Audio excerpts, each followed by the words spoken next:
Blog Talk Radio. Hola, ¿cómo estás? Me llamo Beastmaster. This is CarnivalSpirits. We're ninjas in action.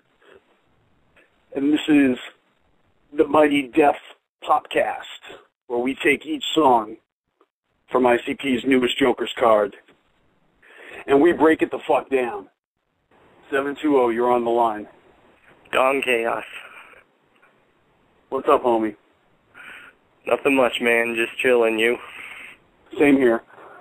You know, this song, Shooting Stars, is one of the first songs that I remember being promoted for the Mighty Death Pop. And what I mean by that is on ICP's Twitter account, months before the Mighty Death Pop's release. In fact, even before the Mighty Death Pop was finished being recorded, before they did the live internet streaming recording session.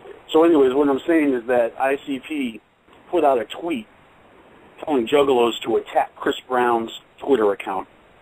Because this song, Shooting Stars, is a story of Jay driving from Detroit to the Grammys, showing up at the Staples Center to kill Chris Brown and shock the industry crowd. So, what if I killed that famous motherfucker, bucked him in his seat, blew his guts out his tux because he beat his woman and everybody's still on his nuts? And of course he's talking about Rihanna, his even more famous girlfriend. Well, what's your favorite Rihanna song? Probably couldn't pick one. I'm not too familiar with her music. Exactly. What's your favorite Chris Brown song? Trick question.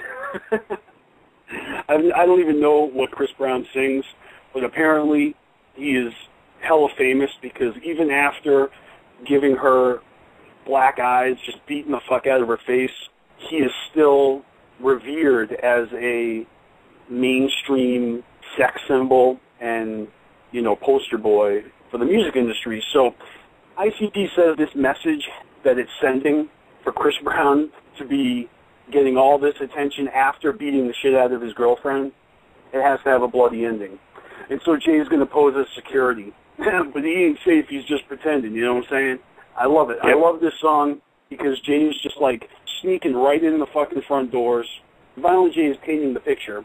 You got Bruno Mars on stage, it's live TV, and of course he slips in the little fun fact that Rihanna forgave Chris Brown, and of course he talks about how big business would cover up Chris Brown's dead hookers, but the underground doesn't approve of this shit. And so, as everybody stands up to applaud Lady Gaga's performance, because remember, we're at the fucking Grammy Awards, so Lady Gaga is probably wearing a nutsack outfit, and everyone's clapping.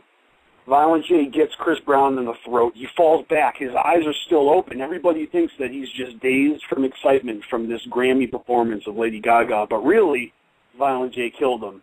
And the whole hook at the end is, what if I killed him? What if I shot a star out the sky? A piggy's got to have wings before he can fly. And there's an expression. I believe that when pigs fly. And, yeah, right, when pigs fly. It really means it's never going to fucking happen. Of course, Chris Brown is not really going to be assassinated by Violent J, but Violent J has decided to point out a motherfucker who has been exposed for beating his girlfriend, just completely smashing her face, and then somehow he is still allowed to be a mainstream superstar. And Violent J's opinion is that he fucked up his chances and that he should step down and make room for the next guy who isn't a woman beater, someone who actually deserves the spotlight to be pushed by the big business. And of course, big business isn't going to, you know, reprimand Chris Brown for beating his girlfriend. Of course, they're going to keep on, you know, promoting him, and it really is kind of an ugly situation. Violent J is not necessarily being a whistleblower here, but this whole thing about accepting this horrible behavior. And of course, the other diss track on this album is towards Dog the Bounty Hunter, who is a racist motherfucker. And so this is just one out of two name drops on the Mighty Death Pop. And hello, Don Chaos. Do you have any thoughts on this track? Well, all I can remember is I knew they were going to call some people out, because remember on the Mighty Death Pop infomercial, they said this time they show no mercy on who gets called out this time. That's right, they said that on the infomercial. See, I just remember ICP calling out Chris Brown and attacking him on Twitter, and then, you know, he had made it clear that he was against Dog the Bounty Hunter as well. It's not like we didn't see this coming. ICP made it be known how they felt about Chris Brown and Dog the Bounty Hunter as they were probably writing these fucking songs. And Jay's probably sitting there writing this fucking verse. And then he gets on his phone and he's like, you know what, Juggalos, let's go attack Chris Brown's Twitter. So I thought that was kind of funny. Whether or not you like this song, in full-fledged Violent J status, Chris Brown is getting fucking snuffed in this track.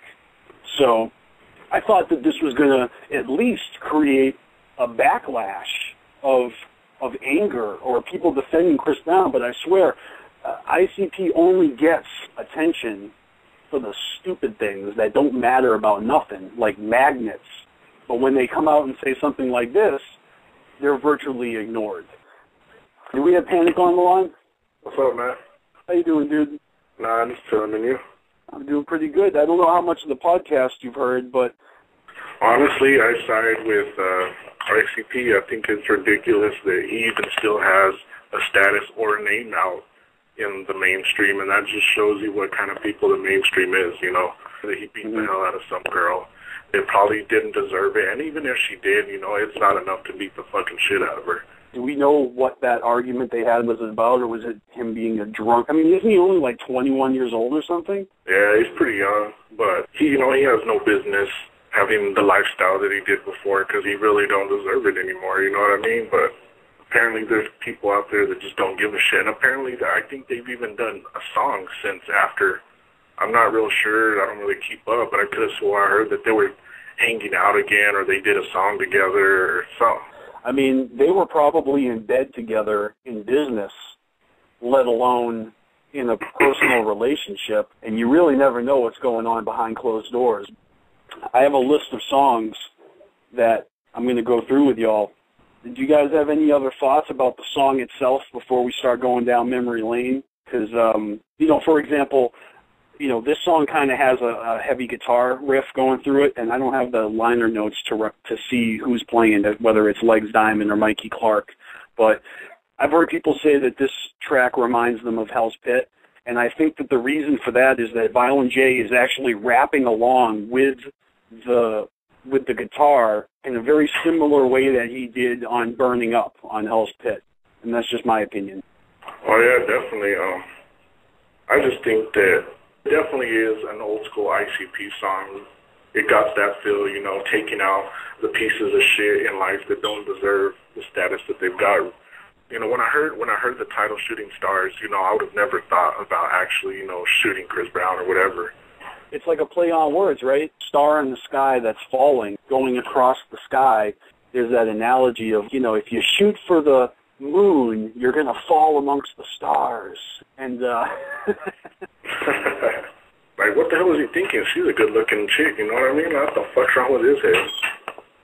I don't know, man. I got some friends, and they're always making fun of her for looking like a dude. Yeah, we need to go somewhere else with this conversation. This is a good segue. Way back in the day, ICP came out with an EP, and this is following their first Joker's card. And the title of this EP is Beverly Kills 50187. Now, on the title track of this song, Violent J starts off with, actually, the song doesn't even start for like a minute and a half into the track, because there's like a whole intro and shit. But when the song actually starts, Violent J says, "Stop the bus."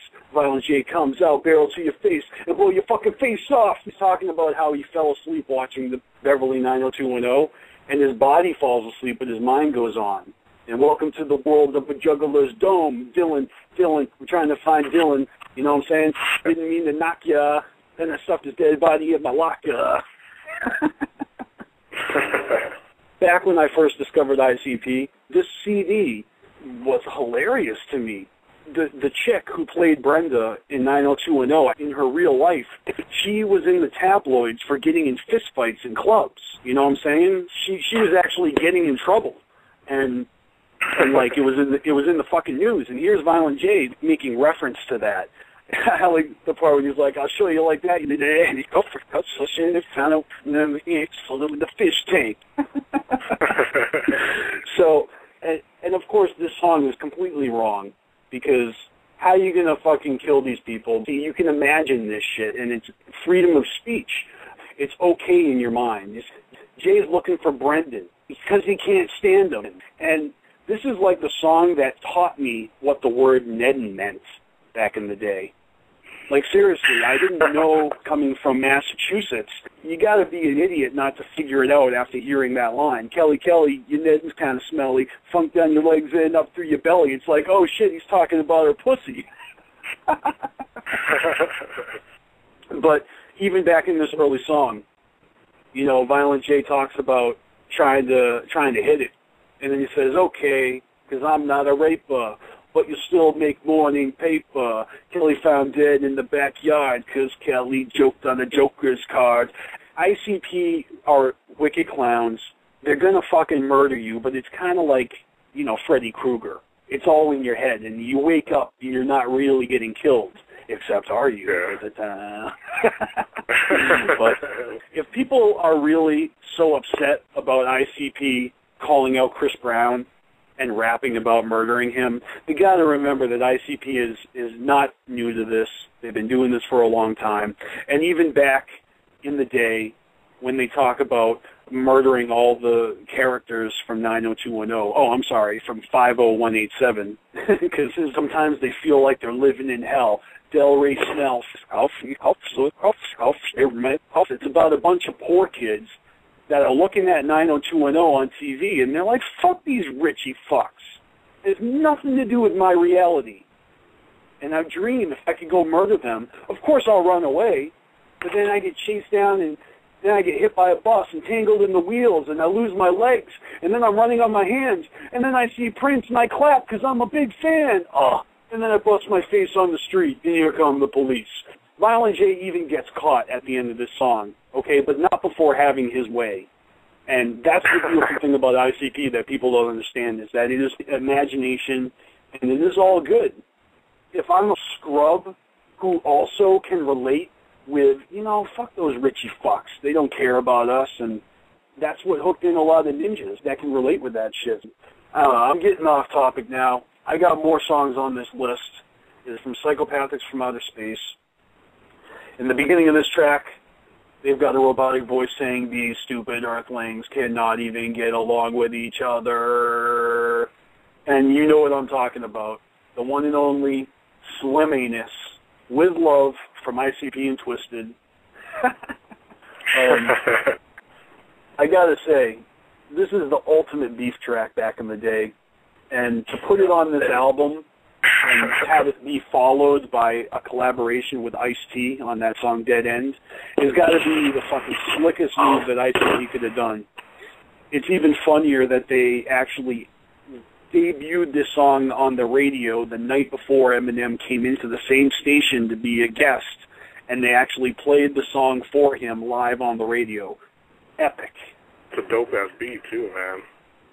Isn't that Dr. Dre's beat that they use? Because it's a spoof of Eminem's song, right? Yeah. Slim Anus is a spoof of Hello, My Name Is. The next two tracks are on the same album. I'm talking about the Amazing Jekyll Brothers.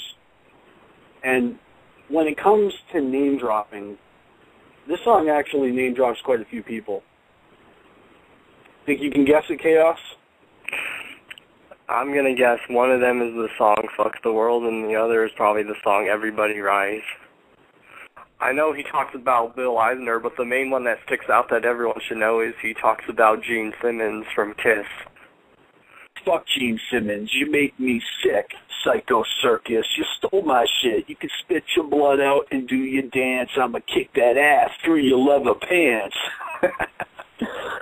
And, you know, I actually remember the Amazing Atheist making a reference to this. He's one of the other TJs on the internet with very few people skills and no soul. But he was ragging on ICP for calling out Gene Simmons. You know, internet personalities love to talk about ICP when it suits them. Like, for example, the song Miracles was basically a cynical douchebag magnet, and it blew up online because that's what most of you guys are, cynical douchebags. But moving right along, are you familiar with Kiss's 1998 album, Psycho Circus? Yep, because I'm into Kiss also. I love Kiss, and they were totally trying to rejuvenate their career with all 4 original members, but they were doing it not just with the circus gimmick, but with the Psycho Circus gimmick, which is 8 years and 4 Joker's cards too late for it not to be somewhat influenced by Psychopathic Records. How's Gene Simmons not going to have his eye on what's happening in the world of music and not see these 2 scrubs from his own city of Detroit, who just had Alice Cooper on the introduction of their last album, The Great Malenko, which was dropped from Hollywood Records and Disney just to spark a fucking bidding war to republish the 4 Jokers card just weeks later. Yeah, that ICP. I think Gene Simmons most definitely knew what Psychopathic Records and ICP was before he came up with his Psycho Circus idea. Well, remember who they had on Halls of Illusions playing the guitar on there? Fucking Slash. From the legendary Guns N' Roses. That's right. I came in just after Jackal Brothers and shit, and fucking all those songs on Forgotten Freshness 3, you know, Superstars and all that shit, those remind me of barely getting into ICP and shit. The messages and all that shit. What about Nothing But a Bitch Thing from that album? That's another classic from a series of hometown beefs. You know, in the song Fuck the World, you know, they say, don't even bother trying to analyze these rhymes. I say fuck umpteenth however many times. You can't ignore the shout-outs like, fuck the Beastie Boys and the Dalai Lama. That's one of the classics. Or fuck Lyle Lovett, whoever the fuck that is. Another fucking hilarious line. I mean, do you think Lyle Lovett ever heard that song and is like, haha, you know? You gotta be older and you gotta be into stale music to know who Lyle Lovett is, but he was married to Julia Roberts back in the day, and that was quite a combination, because Julia Roberts' brother, Eric Roberts, his face looks like it was hit by a train, and Lyle Lovett is just as ugly. So it used to be strange when Julia Roberts was first coming up and, you know, she got all that acclaim for being a hooker and Pretty Woman. And she was fucking married to Lyle Lovett. That's who the fuck he is. You know, it's funny, even though he said that line about 93 times, I still remember motherfuckers listening to the song counting every fucking, you know, every fuck. Yeah. It's like they did it just because he said don't bother doing it, and they're like, I'm going to count. You take the number of fucks that he gives, divided by the number of Joker's cards and Shaggy's birthday, and you're going to get 17. Well, back in the day, that song was known as the song that dropped F-word the most times. Yeah, just like RoboCop used to have the biggest body count before Arnold Schwarzenegger came into the scene.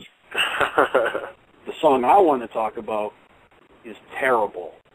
He starts off name-dropping Nancy Kerrigan, who got her fucking knee smashed with a bat. Then he talks about Michael Jackson squeezing up on some little kid's balls. And he actually makes a reference to the Beastie Boys. We can intergalactic satellite data compress, yes, but we can't feed the homeless. That's a jab the Beastie Boys right there. We talk about O.J. Simpson's story unfolding and the Oklahoma City bombing. And why don't we care? Because wheelchairs cost $900. Expensive as fuck. But talking about Ozzy Osbourne. Now, they didn't actually mention his name, but they're talking about how he was getting protested. You know, they claim to be religious groups, but they actually helping Ozzy Osbourne bank money instead of putting that money to help poor people who are eating out of fucking garbage cans. So, of course, Shaggy says, shit, I could use the money. Why don't you come protest me? You know?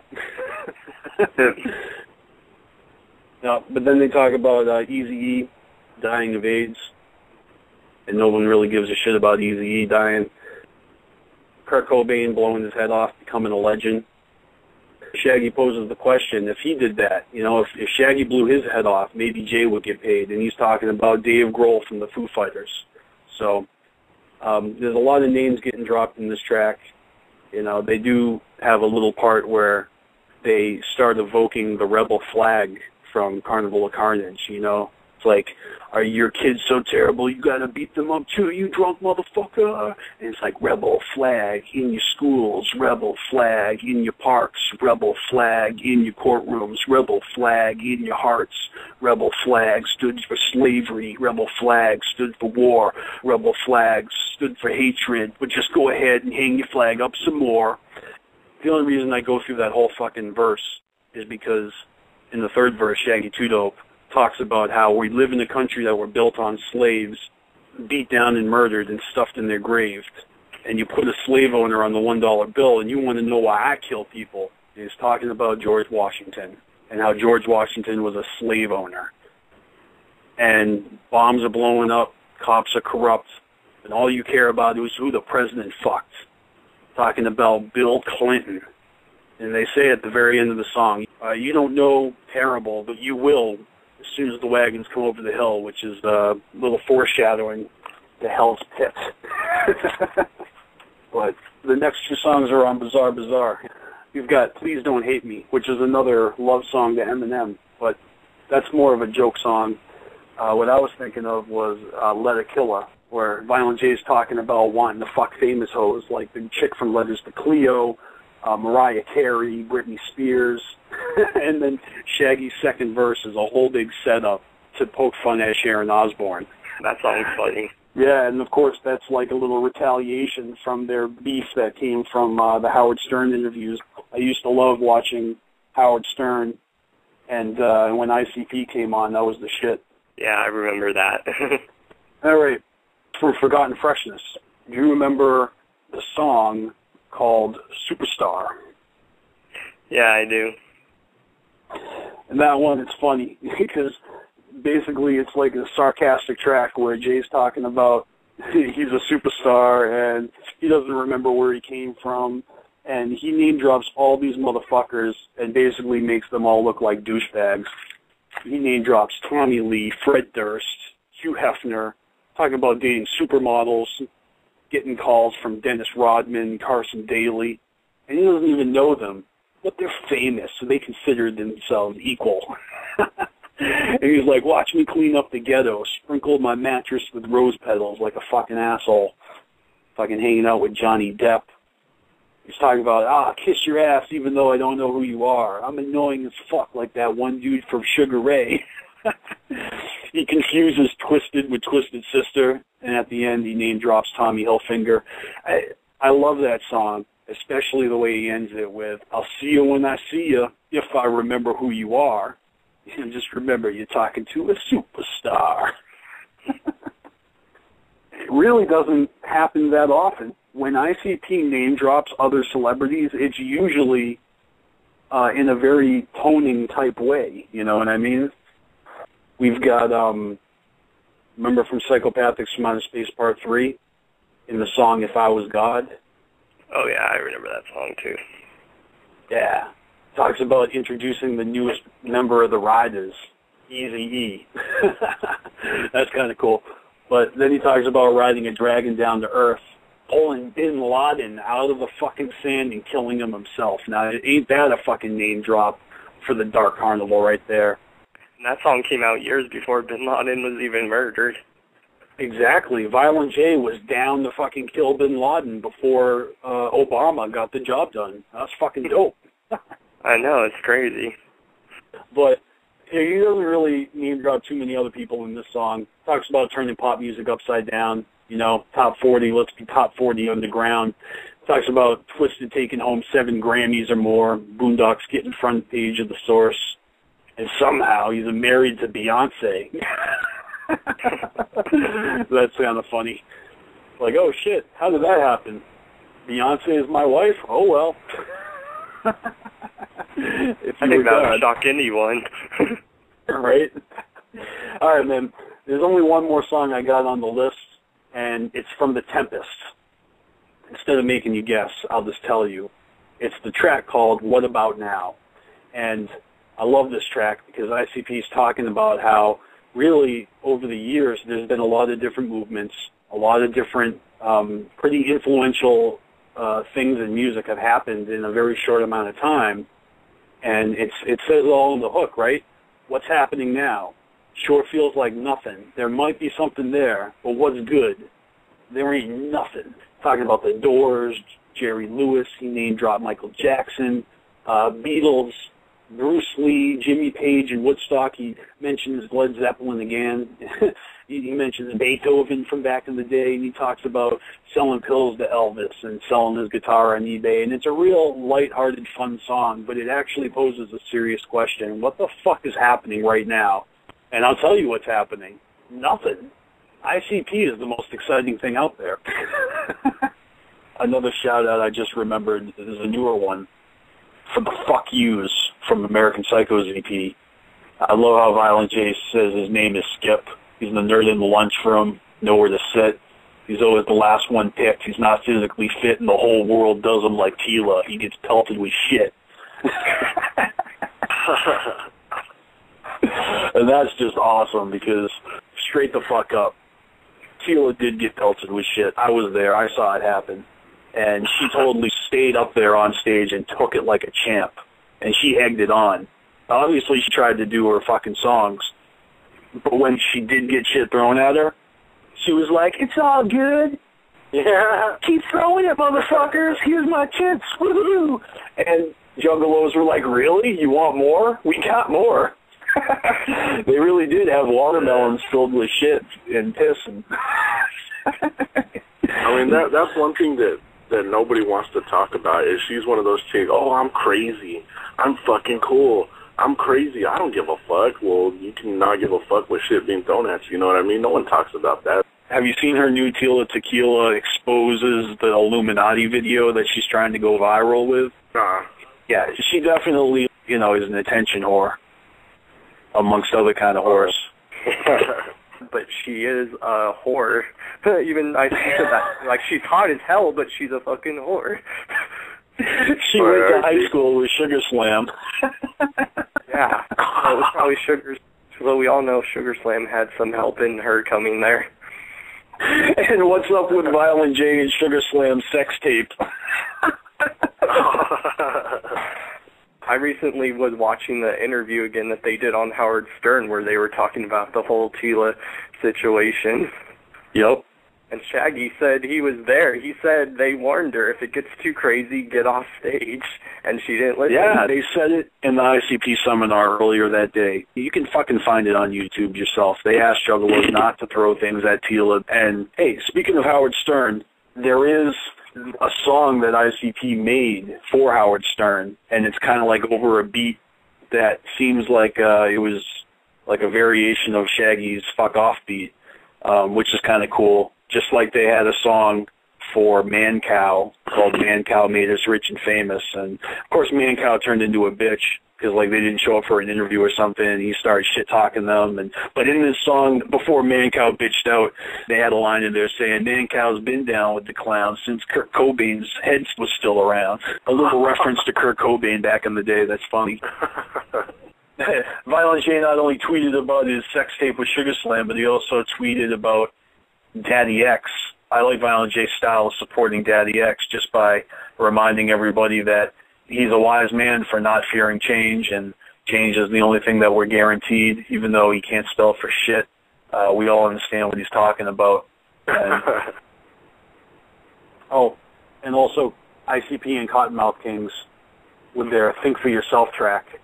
Violent J says, Ryan Seacrest gets a fist to his weak chest. They don't give a fuck who's like drunk and fucking at the Grammys.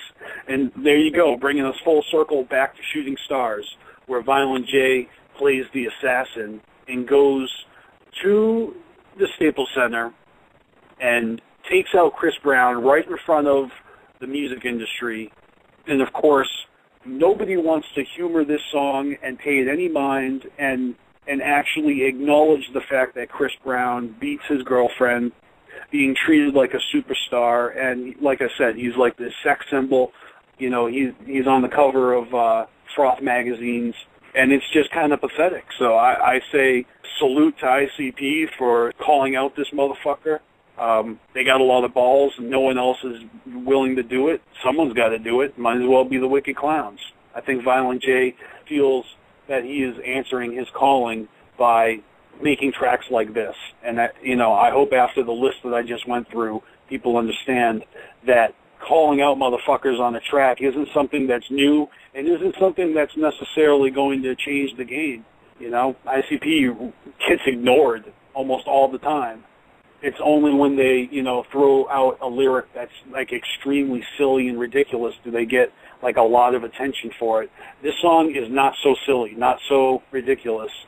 It actually is kind of like a really clever what if. But, you know, like they say, a piggy's got to have wings before it can fly. I don't think anybody's going to hold their breath waiting for pigs to fly or for Chris Brown to get his karma. So karma will come around eventually, right? Yep. You know, Stephen, on one of the interviews they did with Fuse, they were poking fun at Chris Brown and stuff.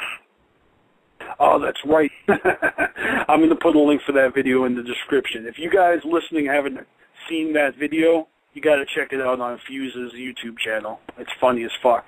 And all those other videos where they're sitting in the movie theater and watching, like, Katy Perry videos or, you know, Call Me Maybe. Well, then when they ask their thoughts on certain mainstream rappers, they're giving all these other mainstream rappers credit, like DMX, but then when they ask him about Chris Brown, they're poking fun at him. Yeah, dude, because Chris Brown doesn't deserve any fucking props. Straight up the opposite. And it's just hilarious that, you know, because ICP is the most hated band in the world, of course no one's going to pay attention to them when they said it. If Oprah came out and said it, I think it would be a whole different story. You know what I'm saying? But unfortunately, ICP burnt that bridge a long time ago when they said, fuck Oprah and fuck opera and a cockblocker.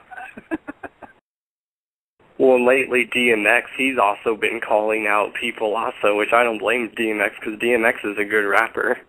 Shooting Stars is obviously a calling for some sort of recognition that a guy will beat his girlfriend, and the whole industry is willing to sweep it under the rug for the sake of his career and the money that they make off of his career, because he is an industry puppet, if I may be so bold to make that presumption.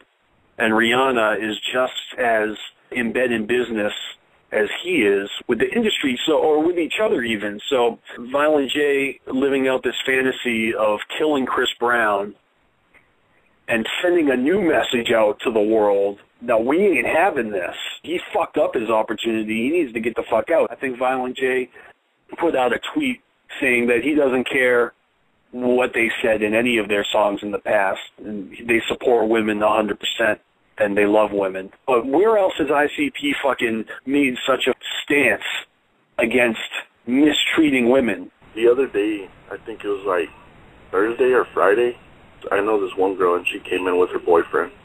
And he was talking to him, like, really fucking rude. Like, the little kids cussing at him and telling him all kinds of shit. And I got mad.